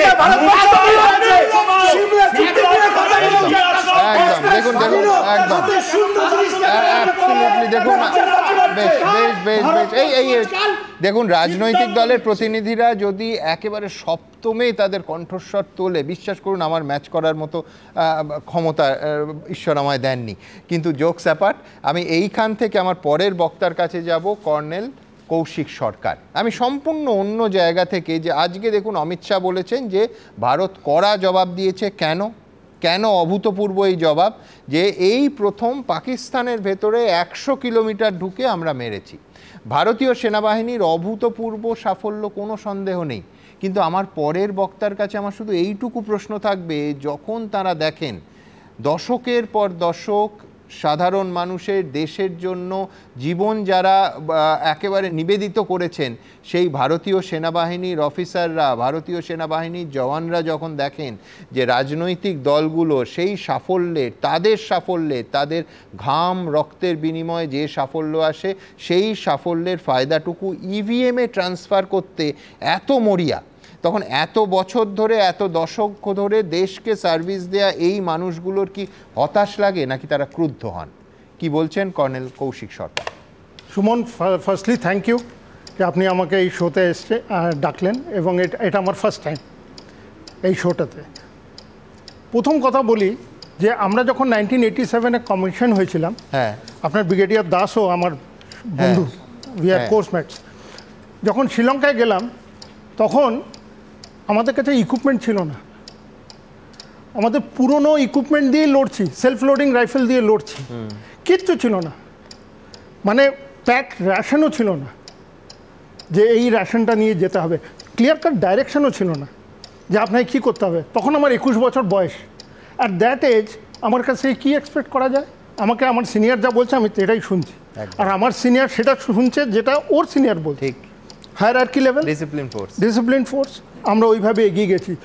এত আমাদের ক্ষয়ক্ষতি হয়েছে, এত ক্যাজুয়ালিটি হয়েছে সেই সময়, এগুলো হতো না যদি ডাইরেকশন ক্লিয়ার কাট হতো, ওয়েপেন্স আমাদের কাছে ভালো থাকতো, ইকুইপমেন্ট আমাদের কাছে যদি ভালো থাকতো, আমাদের বুলেট প্রুফ জ্যাকেট থাকতো, সেগুলো কিচ্ছু ছিল না।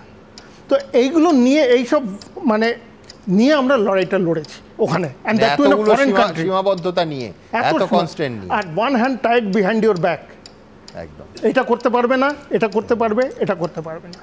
ওভার দ্য ইয়ার্স আমরা আস্তে আস্তে দেখলাম কত মডার্নাইজেশন হলো। যদিও বোফার্স এসছিল যে সময়, যে গভর্নমেন্ট ছিল সেই সময়, অনেক কন্ট্রোভার্সি ছিল, but it is one of the best guns. কার্গিলের যুদ্ধে আমাদেরকে ভালো করে বুঝিয়ে দিয়েছে বোফার্স কী করতে পারে। সুখয় 30 MKI সেই এয়ারক্রাফটটাও এসছিল সেই সময়।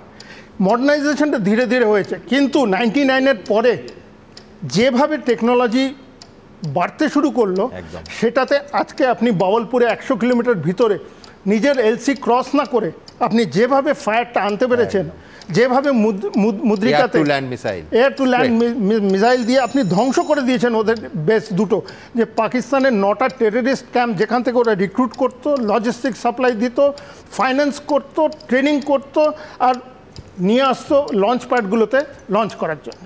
তো এইগুলো যখন করতো, এইগুলো আমরা এমনভাবে নষ্ট করে দিয়েছি ওদের যে ওরা অনেক ইয়েতে, তারপরে যখন এয়ারফোর্স ওদের এয়ার স্ট্রাইক করলো, এইগুলোর ডাইরেকশনটা খুব ক্লিয়ার ছিল। মানে ফার্স্ট টাইম চিফকে হয়তো বলা হয়েছে ওইভাবে, যেমন মানেক শাহকেও হয়তো মিসেস গান্ধী বলেছিলেন, এইবারও ওইভাবেই বলেছেন যে আমি এটা চাই, একদম, and I am giving you open hand. এই ওপেন হ্যান্ডটা না আমরা সার্ভিসের টাইমে খুব একটা পাইনি, কিছুই পাইনি। মানে এই ওপেন হ্যান্ডটা ছিল না, কারোর এগেনস্টই ছিল না। কিছু করতে যান you have to take permission from top. সেই টপ ডাউন অ্যাপ্রোচটা এত এখন চেঞ্জ হয়ে গেছে।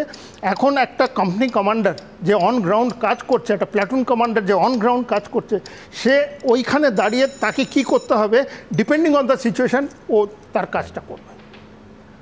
এইভাবেই আমরা এগিয়েছি এবং এইভাবে সেই সময় দাঁড়িয়ে সাকসেসটা যদি আর্মির বা আর্ম ফোর্সেসের না হয়, তাহলে পলিটিক্যাল পার্টিস যদি ফাইট করে সেই সময়, তখন আমাদের মনোবল ভেঙে যায় যে আমরা কার জন্য করছি, ফর হুম।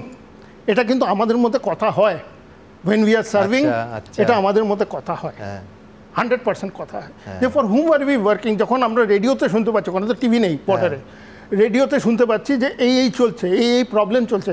তো এই জন্যে এইবার কিন্তু দেখলাম সবাই কিন্তু ঐক্যবদ্ধ ছিল, হোল কান্ট্রি একদম ইউনাইটেড ছিল এবং একসাথে সবাই গভর্নমেন্টের পাশে দাঁড়িয়ে এই জিনিসটা করতে পেরেছে।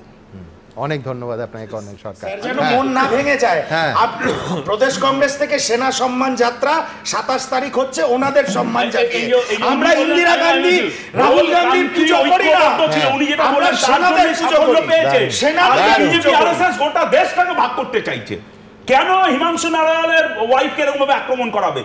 বিক্রম মিশ্রির গোটা পরিবারকে এরকম ভাবে আক্রমণ করা হবে, সেনাবাহিনীর মনোবল ভেঙে যায়। দেশের বিদেশ সচিবের অ্যাকাউন্ট বন্ধ করতে হচ্ছে, তার মেয়েকে এইভাবে করতে হচ্ছে। পাকিস্তান কথা দিয়েছে আর জঙ্গিদের ট্রেনিং করবে না, ইনফিলট্রেশন হবে না, জোক অফ দ্য সেঞ্চুরি। প্রধানমন্ত্রী তাই সিজফায়ারে রাজি হয়েছে। প্রধানমন্ত্রী এই ধরনের কোনো স্টেটমেন্ট একদম মিথ্যা কথা বলবেন না, একদম মিথ্যা কথা বলবেন না। এইবারে যে অপারেশন হয়েছে, এতে 26/11 মাস্টার মাইন্ড, এতে 1999 কান্দাহার হাইজ্যাকের মাস্টার মাইন্ড, 9/11 মাস্টার মাইন্ড, মানে এবং তার সাথে লন্ডন টিউব, তাদেরকে ধ্বংস করা হয়েছে। আমি 100% একমত, কিন্তু তার সঙ্গে এটাও যোগ করো যে এখনো পর্যন্ত পেহেলগামে 26 জনকে যারা মারলো তাদের একজনকে পাওয়া যায়নি। তোমার কথা মেনেই বলছি, হ্যাঁ ঠিকই বলেছো। 26/11 ঘটনা ঘটলো ভারতবর্ষে, এক্সটেনশন হয়ে যাচ্ছে। শোন, আমি কিন্তু ভদ্রতার চেষ্টা করে যাচ্ছি যতটা পাকিস্তানকে গেলাবো বললে পরে তৃণমূলের গায়ে লাগছে ভাষা সন্ত্রাস।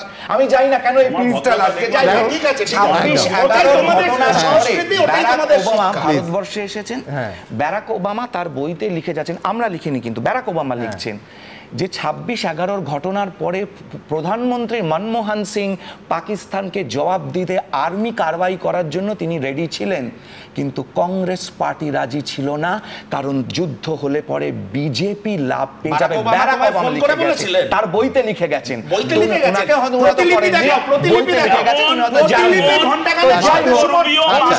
আমি বলছি আমি রাজশ্রীর সঙ্গে শুধু একটা জায়গায় বলবো যে ও বলছে চেষ্টা করছে, আমি বলছি সৎ চেষ্টা করে যাওয়াই উচিত, একদিন না একদিন ঠিক সাফল্য আসবে। কিন্তু এখান থেকে আমি আমার পরের বক্তার কাছে আসবো, কিন্তু তার কাছে আসার আগে এই যে এতক্ষণ ধরে বিতর্কটা কি নিয়ে, যে কোন দল এই জাতীয়তাবাদী যে আবেগ সেইটাকে ইভিএমে ট্রান্সফার করতে পারে, তার থেকে রাজনৈতিক লাভ নিতে পারে। কিন্তু রাজনৈতিক লাভ নিতে গেলে একেবারে সরাসরি সংগঠন লাগবে এবং অবশ্যই কোথায় কি পরিকাঠামো আছে রাজনৈতিক দলের সেটা হবে। সেইটা নিয়ে প্রশ্ন তুললেন আজকে রাজ্য বিজেপির প্রাক্তন সভাপতি তথাগত রায়। ঠিক কি বলেছেন তথাগত রায়? আবার ঘুরে ফিরে বাম কংগ্রেসের মতো সেটিং শব্দটা কেন সারফেসে নিয়ে এলেন? নিঃসন্দেহে তাকে আমরা প্রশ্ন করেছিলাম। অন ক্যামেরা কি বলেছেন তাও দেখাবো, তারপর বিশ্লেষণে আসবো। দেখুন, রাজ্যে বিধানসভা ভোট হতে বাকি, মেরে কেটে 10 মাস। তার আগে বিস্ফোরক আশঙ্কা প্রকাশ করলেন বিজেপির প্রাক্তন রাজ্য সভাপতি তথাগত রায়। তৃণমূলের সঙ্গে বিজেপির সেটিং এর আশঙ্কা। সোশ্যাল মিডিয়ায় বিজেপির প্রাক্তন রাজ্য সভাপতি লিখেছেন, 2026 সালে একজন অর্থিক সময় রাজ্য সভাপতির নেতৃত্বে বিজেপির প্রায় পঙ্গু অবস্থার জন্য অথবা সেটিং এর জন্য তৃণমূল নির্বাচনে জিতে যায়, তাহলে তা হবে বাঙালি হিন্দুর বিলুপ্তির প্রথম ধাপ। বহু লোক বিশ্বাস করি সেটিং আছে, কেন বিশ্বাস করবে না? বহু এই মমতা এবং তার পার্টি বহু কুকীর্তি করেছে, যার জন্য তাদের এখনই জেলে ভরা যেতে পারত। কেন জেলে ভরেননি? যদি জেলে ভরে না থাকেন তাহলে তার কারণ কি হচ্ছে, সেই কারণটা কেউ কেন বলেননি। এইসব নিয়ে লোকে বিশ্বাস করতে আরম্ভ করেছে না সেটিং আছে। ওনার কথা দল শোনে না কেন, কেন ওকে টুইট করে করে বলতে হয়, সে তো উনিই বলতে পারবেন। তো উনি নাকি রাজ্য সভাপতি ছিলেন, উনি নাকি ছিলেন ওই রাজ্যপাল ছিলেন, তো ওনার এত অ্যাক্সেস আছে, উনি দলকে বোঝাতেই যান। লোকসভা ভোটের আগেও বিজেপি তৃণমূল সেটিং এর আশঙ্কা শোনা গেছিল তথাগত রায়ের গলায়। যে ব্যাখ্যাটা খুব বেশি তৈরি হচ্ছে এবং যেটাকে আমি দুর্ভাগ্যজনক বলছি, সেটা হলো যে লোকের ধারণা হচ্ছে সেটিং। যে সেটিং এর অভিযোগ সিপিএম কংগ্রেস করে, কার্যত সেই আশঙ্কাই বারবার শোনা যাচ্ছে খোদ রাজ্য বিজেপির একদা নাম্বার 1 এর মুখে। ভারতীয় জনতা পার্টির 13 কোটি সদস্য, গত নির্বাচনে প্রায় 30 কোটি ভোট, এরপরেও যারা ভোট দিতে পারেননি এমন কয়েক কোটি সমর্থক। তো যার ফলে এত বড় বৃহৎ পরিবারের প্রত্যেকেরই অধিকার রয়েছে ভারতীয় জনতা পার্টির ভালো মন্দ চেয়ে কিছু না কিছু মত প্রকাশ করা। এ নিয়ে আমাদের কোনো মন্তব্য নেই। আসলে রাজ্য বিজেপি দিল্লির চাপে বা দিল্লির মনোভাবে তৃণমূলের পাশে আছে, ঠিক লড়াই করতে রাজি না। এটা এমনকি তথাগত রায়ের কথাতেও সেটিংটা আরো একবার স্পষ্ট হচ্ছে। শুধু সেটিং এর আশঙ্কাতেই থামেননি তথাগত রায়, রাজ্য বিজেপির সভাপতি নিয়েও ফের একবার মুখ খুলেছেন তিনি। এই যে অর্ধেক সভাপতি রয়েছেন, অর্ধেক সময়ের সভাপতি, আমি তো বললাম এটা একটা অচিন্তনীয় ব্যাপার। এরকম কখনো হতে পারে যে একটা লোক দিল্লিতে একটা রাষ্ট্রমন্ত্রীর দায়িত্ব সামলাচ্ছে, আর সেই লোক আবার কলকাতায় একটা পশ্চিমবঙ্গের মতন রাজ্যে পশ্চিমবঙ্গের দ্বিতীয় দলের প্রধান বিরোধী দলের দায়িত্ব সামলাচ্ছে? এরকম হতে পারে কখনো? অসম্ভব, আমি ভাবতেই পারি না। 26-এ কি রেজাল্ট আদৌ ভালো হবে বিজেপির পক্ষে? ভালো তো হবেই না। 2021-এ তো বললাম এটা কলঙ্কজনক অধ্যায় ছিল, একেবারে জেতা গেম হারিয়েছিল বিজেপি সেবার। পঙ্গু তো আমার মনে হচ্ছে নেতৃত্ব সংগঠন দুই পঙ্গু বিজেপির। আমি কারোর সাথে বিজেপির কারোর সাথে একমত হতে চাই না কোনো ব্যাপারে। আমার মত হচ্ছে যে বিজেপি পঙ্গু সাংগঠনিকভাবে এবং আদর্শগতভাবে। সব মিলিয়ে সেটিং তত্ত্বে ফের সরগরম রাজ্য রাজনীতি। কৃষ্ণেন্দু অধিকারী, আশাবুল হোসেন ও উজ্জ্বল মুখোপাধ্যায়ের রিপোর্ট, এবিপি আনন্দ।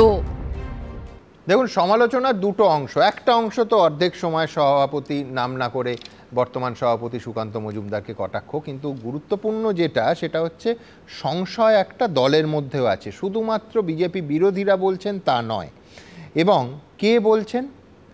তথাগত রায়। তথাগত রায় কিন্তু একেবারে হতাশ বসে যাওয়া কোনো সাধারণ নেতা নন। এক হচ্ছে বিজেপি স্ট্রাকচারে রাজ্য সভাপতি অত্যন্ত গুরুত্বপূর্ণ পদ, প্রাক্তন রাজ্য সভাপতি, তারও একটা নিঃসন্দেহে ওজন থাকে, এবং এই কয়েক মাস আগে অমিত শাহর মঞ্চে একেবারে পাশে তথাগত রায়কে দেখা গেছে।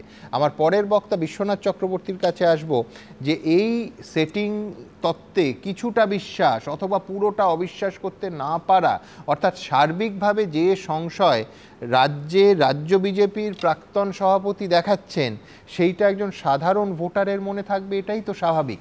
সেই জায়গা থেকে বিজেপিকে নিজেকে উত্তীর্ণ করতে পারবে?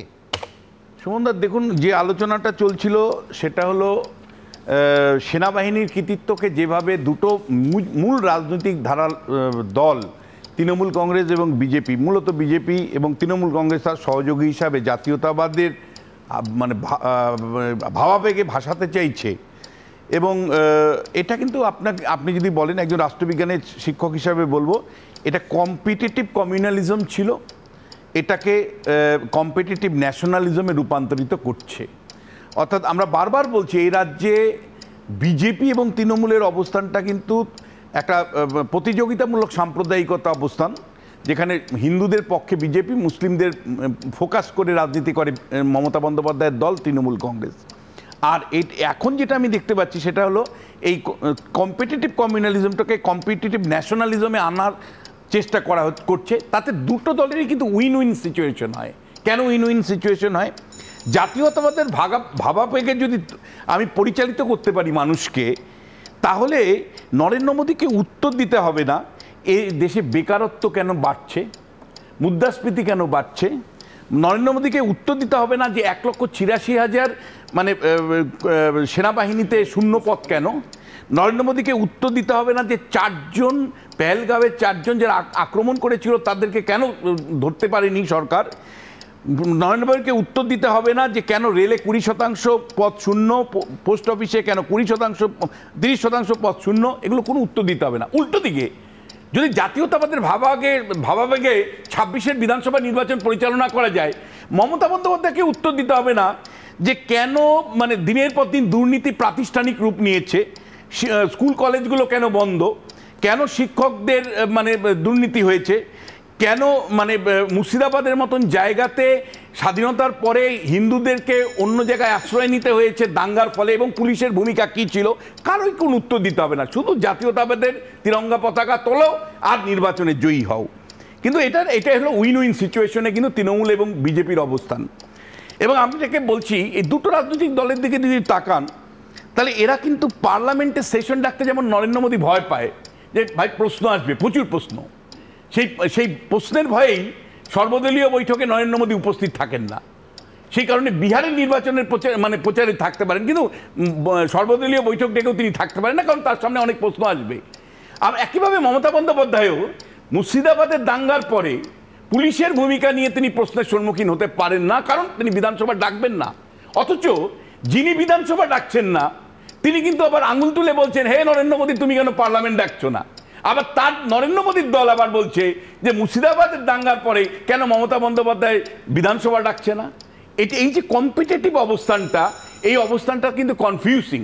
এবং এইবার আপনার মূল প্রশ্নে আমি আপনাকে বলতে চাই যে দেখুন, মানে বিজেপিকে যদি জিততে হয় 3টে এর বিরুদ্ধে লড়াই করতে হবে তৃণমূল কংগ্রেসের বিরুদ্ধে। বিজেপি জাতীয় স্তরের মানি পাওয়ার, বিরাট পাওয়ার, কিন্তু রাজ্য স্তরে লোকাল লেভেলে তৃণমূল যে বিপুল পরিমাণে টাকা জোগাড় করতে পারে ভোটের সময়, সেই লোকাল রিসোর্সের চ্যালেঞ্জ করার মতন ক্ষমতা বিজেপি নেই। 1, 2 হলো যে তৃণমূল কংগ্রেসের যে ক্যাডার বাহিনী আছে তার সাথে যে ধরনের মাসল পাওয়ার আছে লোকাল লেভেলে, পাড়ায় পাড়ায়, তাকে লড়াই করার ক্ষমতা শুভেন্দু অধিকারী নেই, আমি চ্যালেঞ্জ করে বলতে পারি।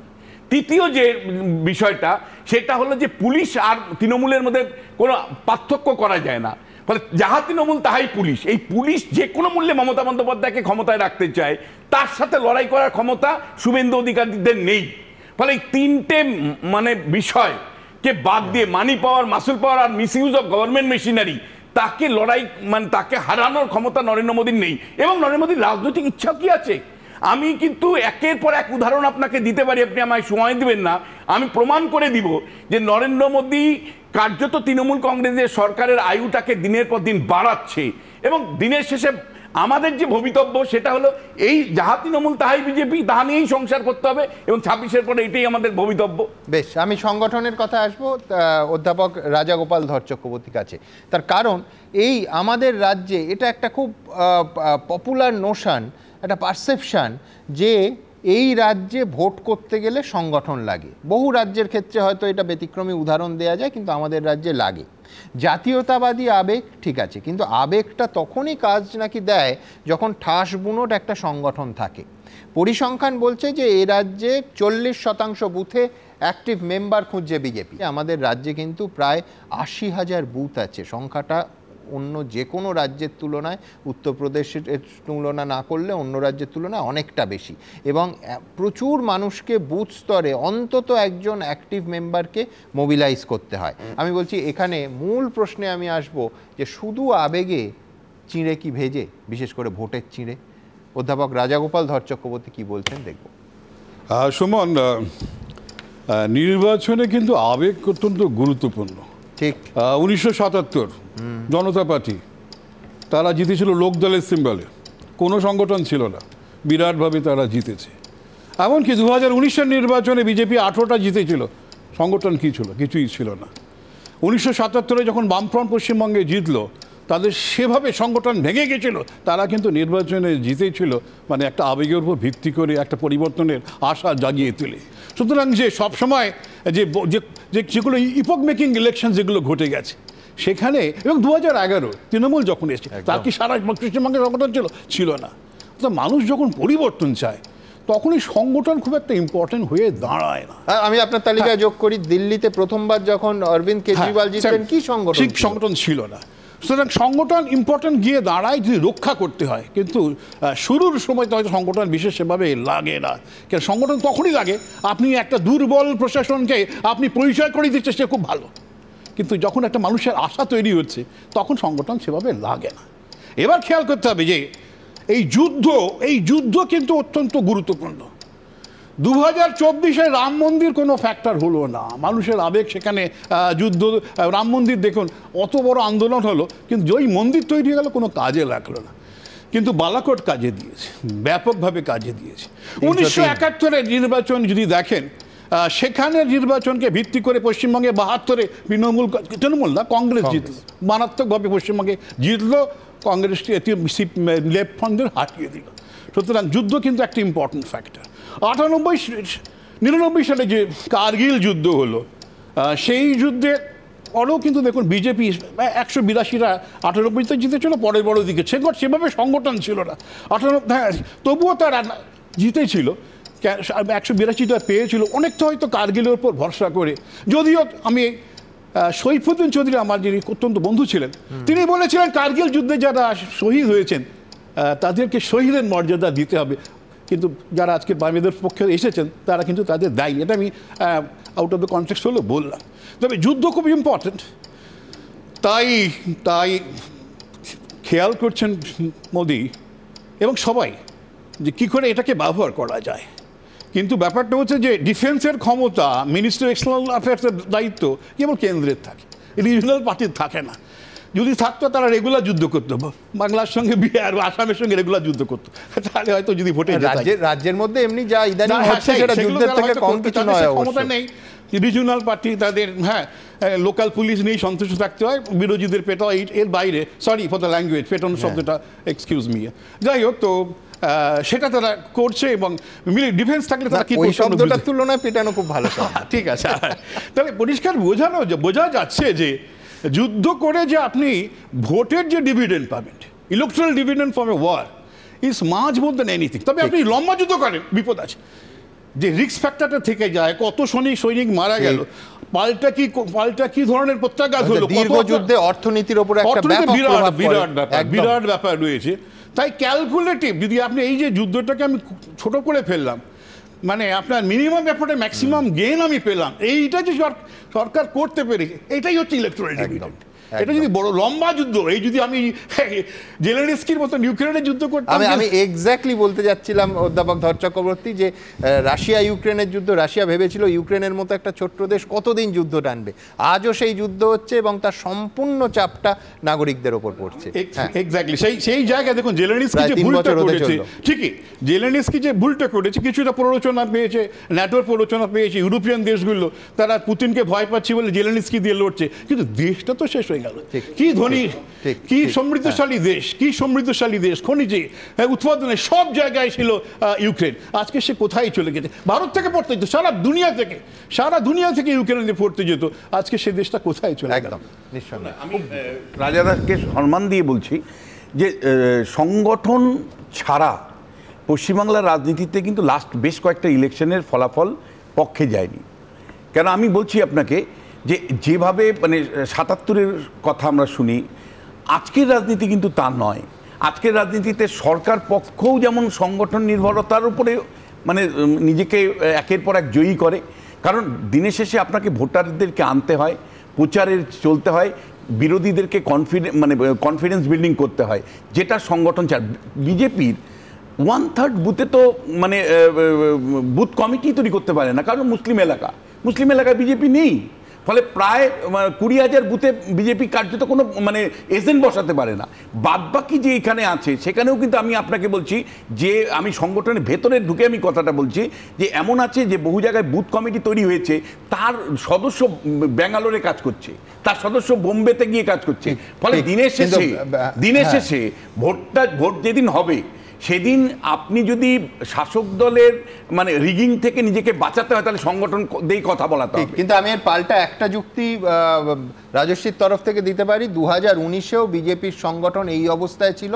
2019-এ বিজেপির ব্যাপক সাফল্য আমরা সবাই দেখেছি। রাজস্বী খুব দ্রুত।